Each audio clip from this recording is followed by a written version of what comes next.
I'd like to move on to our final speaker for this evening, who is here from the Muslim communities, who has shown tremendous solidarity with refugees up and down the country. We've seen Muslim communities distributing humanitarian aid to Calais, to Dunkirk, to Lesbos and other parts of Europe, and to refugee camps surrounding Syria.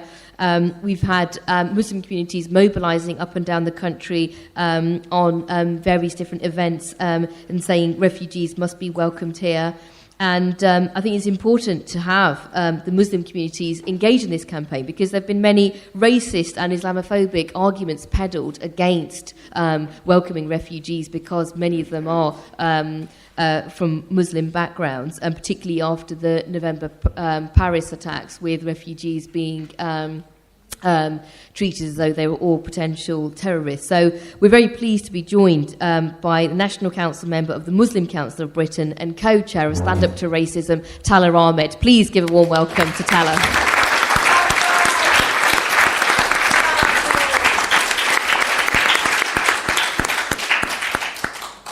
Friends, great to be here, and great to be the last, because it means I don't have to say much. It's already been done. It's worth remembering what we have achieved. I know the struggle is still very much there, and we still have a long way to go to achieve something tangible. But we have a government which not long ago were refusing to even accept 1,500 refugees, Syrian refugees. So they moved from 1,500 to 20,000. Not enough, but a significant change from where they were. We had a government which had the audacity to say 3,000 child refugees, we will not take them. And they were pressured and forced to accept that they will take them. There are many others like this. We had a prime minister who stigmatized and demonized one of the most prominent Muslim scholars. You may not agree with him in everything, but nevertheless, this man, he organized against ISIL, and he was called to be a supporter of ISIL. And yet, it took weeks before Prime Minister saw the decency to apologize. But the point is, we have achieved. And the reason government changed from accepting several hundred to 20,000 is not because suddenly they had a hard change and realized that they need to grow up and they need to change and they have a transformative effect. It's because they realized that the people in this country will not accept a government which failed to live up to the aspiration of the majority. So I think, we should rightly be proud of the work that we have done. But it isn't enough. We had the refugee crisis, we had the national election, when we had, time and again, Prime Minister was too keen to direct our mind to security threats, effectively stigmatizing the Muslim community as being the other. We had the mayoral election, and again, we saw what happened. They tried to tap into not only stigmatizing Muslims, but actually, get involved deep into South Asian politics. Anybody who is familiar with South Asia will know that there are issues, tension between India and Pakistan, flared up by cricket, by politics, by others. And we saw a disgusting attempt to capitalize that kind of nasty politics. And now we have the EU referendum. It was interesting to hear from Rabbi Lee Wax that how EU is having an effect on our family life. I used to be a human rights lawyer. I'm not anymore as a professional lawyer. And I can tell you this, if there is one thing fundamental to European institution and fundamental to EU concept, right to family and private life is among the most important of values. It doesn't always live up to that standard, but UK is too often the culprit in violating the individual right and liberty. And had it not been for the European Court of Human Rights, many families, not just migrants and refugees, by the way, many people, who can even describe themselves as white Anglo-Saxon British, will find themselves in extremely difficult circumstances.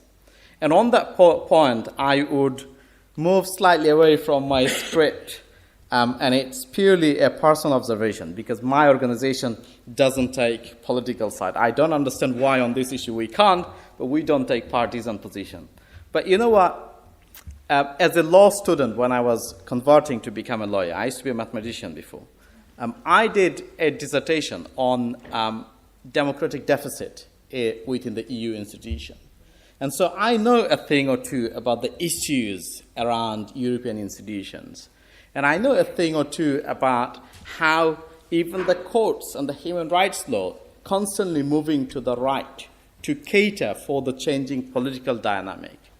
But notwithstanding all of those issues, I think one of the greatest things that has happened in Europe over the last half a century is the European Union. Yeah. It provided a strong safeguard against the rise of fascist states which can violate the space of individual sovereignty and rights of others. It hasn't always lived up to its reputation, lived up to the expectation of European people.